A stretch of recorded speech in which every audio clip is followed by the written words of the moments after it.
നിന്റെ വിഷമം എനിക്കറിയാം. കഴിഞ്ഞ 2 വർഷത്തിനിടയ്ക്ക് നിനക്ക് സമാധാനമുള്ള ഒരു ദിവസം പോലും കിട്ടിയിട്ടില്ല. ഒരുപാട് അനുഭവിച്ചു. എന്റെ മീരയുടെ മരണം, വീടിന്റെ ജപ്തി, സിദ്ധുവിന്റെ ജയിൽവാസം. അങ്ങനെ പറഞ്ഞാൽ അവസാനിക്കില്ല. ഓരോ പ്രതിസന്ധിയും നീ ധൈര്യത്തോടെ നേരിട്ടത്. എന്റെ ധൈര്യമൊക്കെ തീർന്നു, ശക്തിയൊക്കെ ചോർന്നു. നന്ദന്റെ ഈ പ്രശ്നത്തോടെ ഞാനിപ്പോ മരവിച്ച് ജീവിക്കുക. മതിയായി ജീവിതം. പ്രഭു, നീ എന്തൊക്കെയാ പറയുന്നേ? ദേ, വെറുതെ ആവശ്യമില്ലാത്ത ചിന്തകളൊക്കെ മനസ്സിൽ നിന്ന് മാച്ചുകളെ. എല്ലാം നേരെയാവും.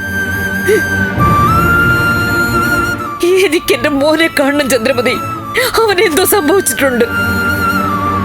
അന്വേഷണം നടക്കുകയല്ലേ പ്രഭേ? ഈ എന്ത് അന്വേഷണം? ഒക്കെ പ്രഹസനങ്ങളായിട്ടാ എനിക്ക് തോന്നുന്നത്.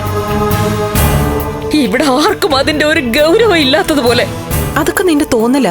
അല്ല, അങ്ങനെ അല്ല ചന്ദ്രമതി. ഓക്കെ, ശരി, ഞാൻ വിളിച്ചോളാം സാർ. ആന്റി. ചന്ദ്രമതി, ഒന്ന് നോക്ക്, ഇവളുടെ മുഖത്തേക്ക് നോക്ക്. നന്ദം പോയതിന്റെ സങ്കടമോ പേടിയോ എന്തെങ്കിലും ഇവളുടെ മുഖത്തുണ്ടോന്നു? എന്താ പ്രഭേ ഇത്? അമ്മേ, ഞാനതിന്റെ പുറകെ തന്നെ ഉണ്ട്. എന്നിട്ട് എന്തെങ്കിലും സൂചന കിട്ടിയോ? പറ. പിറകിൽ നിൽക്കുന്നു.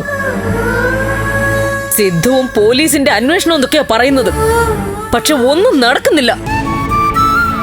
അങ്ങനെയല്ല അമ്മേ, അമ്മ വെറുതെ തെറ്റിദ്ധരിക്കുക. എന്ത് തെറ്റിദ്ധരിക്കുന്നു? ഞാൻ ശരിയായിട്ട് തന്നെയാ ധരിച്ചു വെച്ചിട്ടുള്ളത്. പ്രഭേ, ഒരു ആപത്ത് വരുമ്പോ ഒന്നിച്ച് നിൽക്കുക വേണ്ടത്. നീ ഇങ്ങനെ കുറ്റപ്പെടുത്താതെ. എന്നെ കുറ്റപ്പെടുത്തിക്കോട്ടെ ആന്റി, അതൊന്നും സാരമില്ല. ഞാൻ DYSP ഒന്നുകൂടെ വിളിക്കട്ടെ.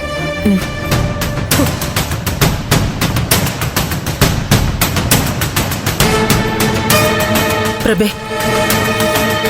ദേവികയുടെ മനസ്സ് തളർത്തല്ലേ. എന്റെ മനസ്സ് തളരുന്നത് ആർക്കും കാണണ്ട.